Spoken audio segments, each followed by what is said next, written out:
Welcome to the Catholic Sobriety Podcast, the go-to resource for women seeking to have a deeper understanding of the role alcohol plays in their lives. Women who are looking to drink less or not at all for any reason. I am your host, Christie Walker. I'm a wife, mom, and a joy-filled Catholic, and I am the Catholic Sobriety Coach, and I am so glad you're here. I want to ask you something today, and I am inviting you to sit with it instead of answering it too fast. So the question is this: what are you really drinking for? Not the surface answer, not the because I like the taste or it helps unwind or wind or I can pair it with food or everyone at the party was drinking. I really want you to think about the real answer, the one underneath that, the one that you haven't quite said out loud yet, maybe even to yourself.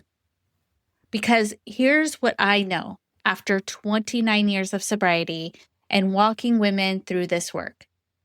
Nobody drinks for no reason. Nobody.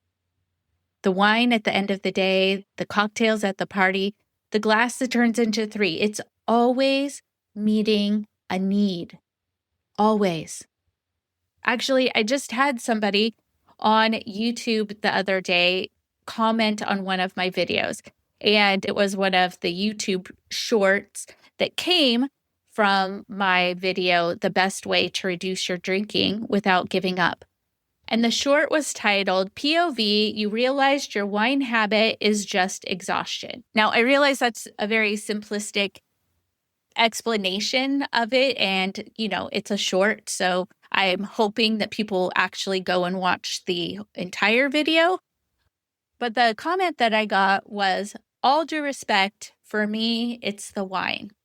And I said, that's fair. Maybe it's not exhaustion for you, but there are a ton of reasons that we turn to wine, and it does provide a buzz, and it does quiet our minds, at least mildly, or in my case, completely, when I used to drink.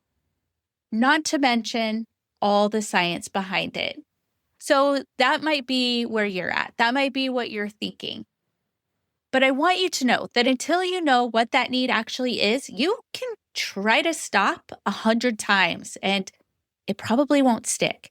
Because you're not dealing with a wine problem here. You're dealing with whatever the wine is solving. And that, my friend, is what we are getting into today.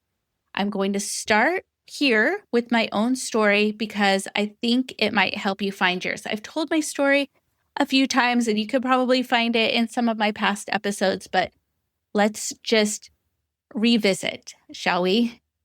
So I started drinking when I was about 16 years old. And if you'd have asked me then why I started, I would have said something like, I don't know, it was just so fun, or everyone was doing it. But looking back, that's not actually true. I know exactly why I started. It started with a friend breakup. My freshman year of high school, I had a best friend. We'd been close friends since the 7th and 8th grade, and we did everything together. And I thought we were going to do high school together. It was going to be great. And then one day, out of nowhere, I bebopped over to her locker, and she essentially friend broke up with me. She told me she wanted other friends and didn't really want to hang out with me anymore. That's it. Done. And I was gutted. I wasn't just sad, but I was fundamentally rejected by my best friend. And I was like, what the heck is wrong with me? And the thing is, I'd already been struggling to fit in. I'd try to get into other friend groups, and it would never quite land, right? I joined dance team, and that was amazing. I loved it. And I had people that I liked at practices and games, but we didn't really hang out outside of that. So mostly I just felt like I was on the outside of something that everyone else was on the inside of. Maybe you've been there. And then my sophomore year, one of our team captains invited me to a party at her house. And I thought it was just going to be a sweet little dance team slumber party situation. It was not.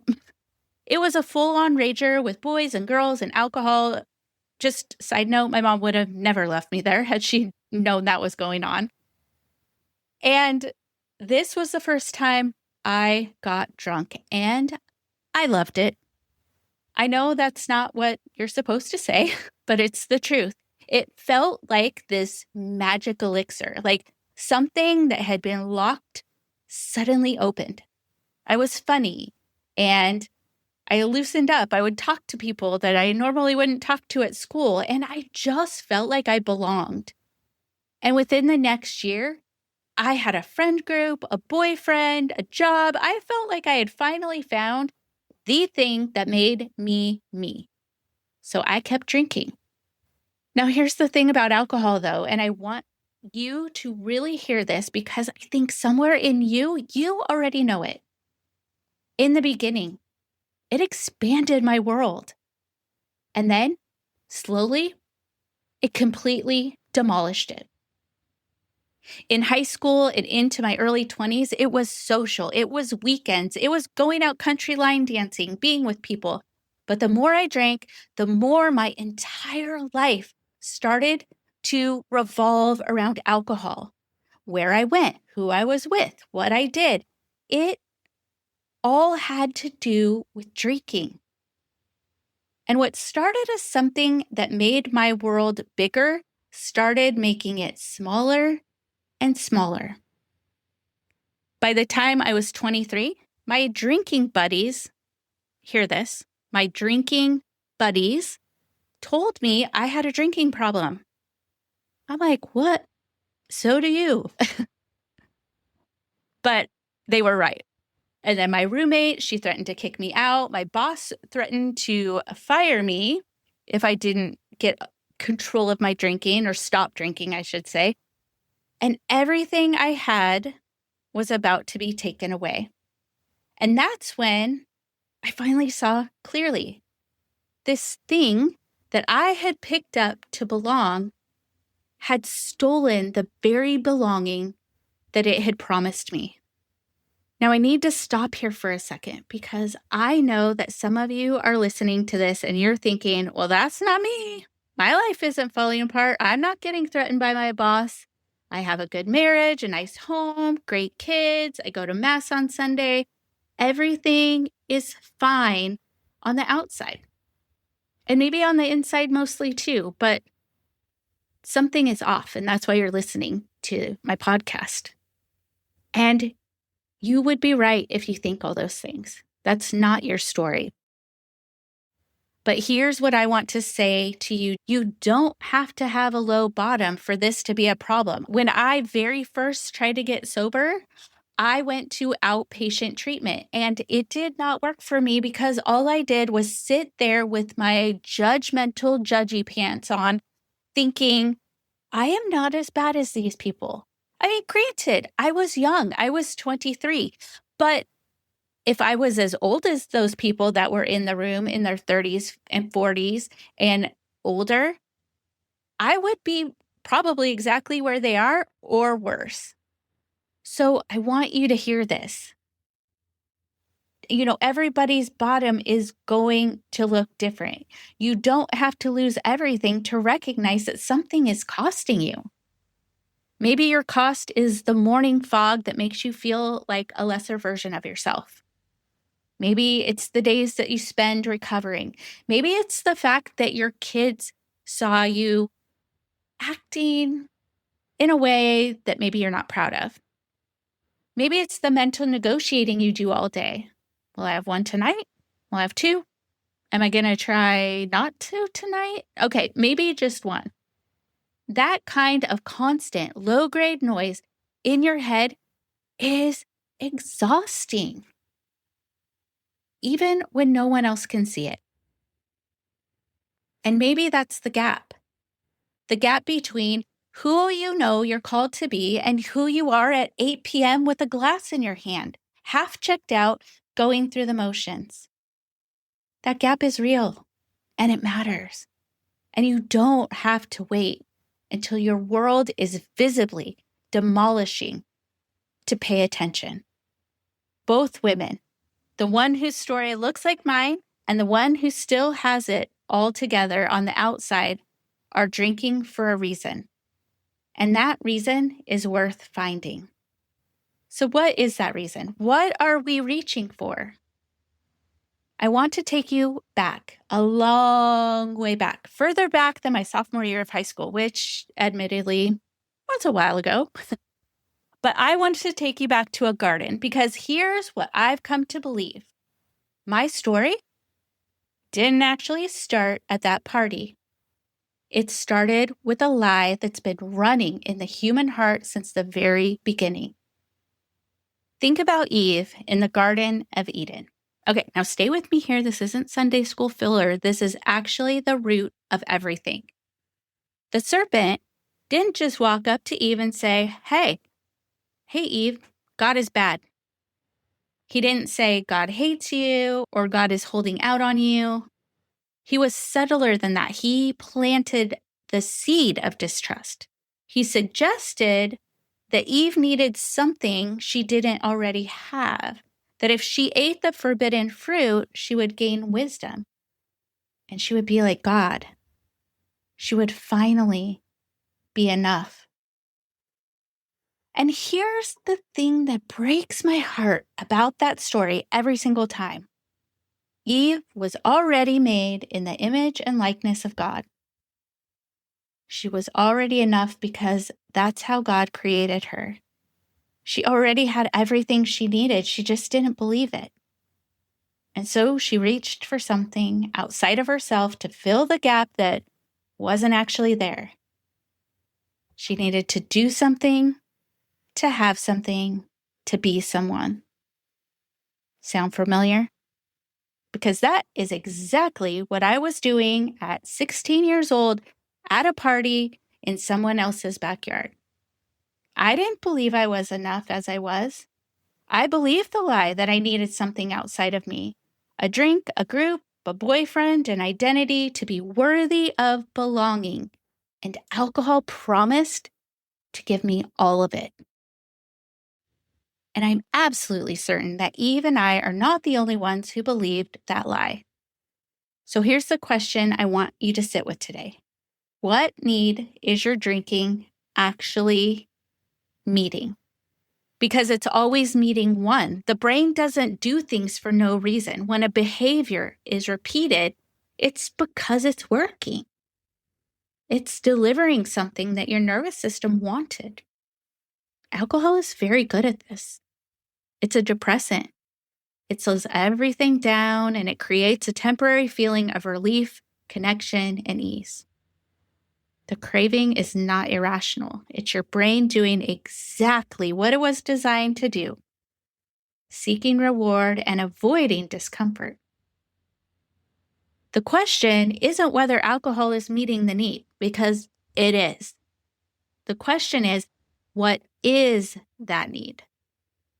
For me, it was belonging, connection, the absolute terror of being a high schooler on the outside of every friend group. For other women, it's different. I see women who are drinking to manage anxiety that they've been dealing with for years, and the alcohol is actually making worse. Women who are drinking to numb grief that they've never let themselves feel. The loss of a marriage, a friendship, a person, a version of themselves that they thought that they would be by now. Women who are drinking to decompress from a life that is genuinely too full, too demanding, and too relentless. Sometimes it's self-inflicted. Women who are drinking because it's the one thing in the day that belongs to them. Women who are drinking to avoid an invitation from God that they're not sure they're ready to say yes to. None of that. None of that is weakness. All of it is the flesh. But here's what I know. Alcohol cannot actually meet any of those needs. It can mask them. It can postpone them. It can make them quieter for a few hours, but I promise you it will never, ever heal them. Only God can do that, and He wants to. Isaiah 43:1 says, and I love this verse. I've said it on this podcast many times, but I want you to hear it slowly. But now, thus says the Lord, He who created you, He who formed you, fear not, for I have redeemed you. I have called you by name. You are mine. He called you by name, not by your habit, not by the thing you reach for at 5 p.m., and not by the gap between who you are and who you want to be. By name. You are His. I want to invite you to put your own name in that verse. Read it out loud. Fear not, Christie, for I have redeemed you. I have called you by name. You are mine. See what I did there? Write it out. Speak it out. Let that seep into your bones before you move on today. So where do you start? How do you actually begin to answer the question, what am I really drinking for? I want to give you one simple practice, not a challenge, not a program, just one thing to try this week. The next time you feel the pull toward a drink, before you pour it or while you're holding it, ask yourself one question. What am I feeling right now? Not what do I want? What am I feeling? Is it the stress, loneliness, boredom, relief that the day is over, the desire to disappear for a little while, anxiety about something you haven't dealt with yet? Just notice. You don't have to fix it. You don't have to white knuckle your way through it. Just get curious about what is actually happening underneath that craving. Because awareness is always the first step. You cannot heal what you have not named, and you cannot name what you haven't even looked at. This is the beginning of the real work. And it's so much more in depth and actually pretty interesting when you start asking those questions than trying to will yourself to stop. So I want to mention something again that later this summer, I am running the Soberish Summer for the second year. Last year, something really clicked for the women who went through it. And I think because we were doing exactly this kind of work together, not just try not to drink, but actually getting underneath the habit and asking the real questions. I'm working on making it even better this year. I don't have a registration date yet, but it's coming soon, and you will be the first to know when I do. So if you are not already subscribed to this podcast, hit that button now. And if you have a friend who needs to hear this episode, the woman who still has it together on the outside but knows something's off, send it to her. She needs this conversation, even if she doesn't know how to find it yet. Okay, friend, here's what I want you to carry with you from today.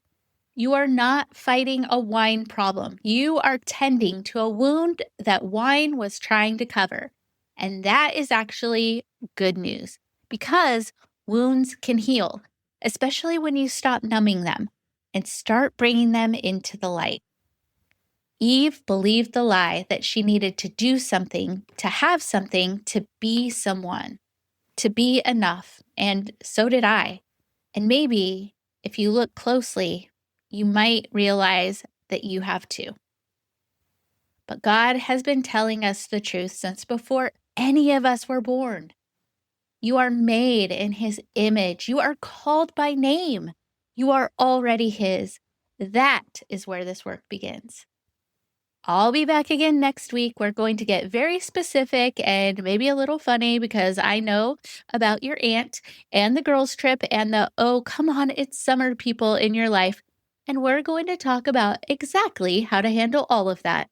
Until then, get curious, ask those questions, and let God into whatever the answer is. I'll talk to you again soon. Well, that does it for this episode of the Catholic Sobriety Podcast. I hope you enjoyed this episode, and I would invite you to share it with a friend who might also get value from it as well. And make sure you subscribe so you don't miss a thing. I am the Catholic Sobriety Coach, and if you would like to learn how to work with me or learn more about the coaching that I offer, visit my website, thecatholicsobrietycoach.com. Follow me on Instagram at the Catholic Sobriety Coach. I look forward to speaking to you next time. And remember, I am here for you. I am praying for you. You are not alone.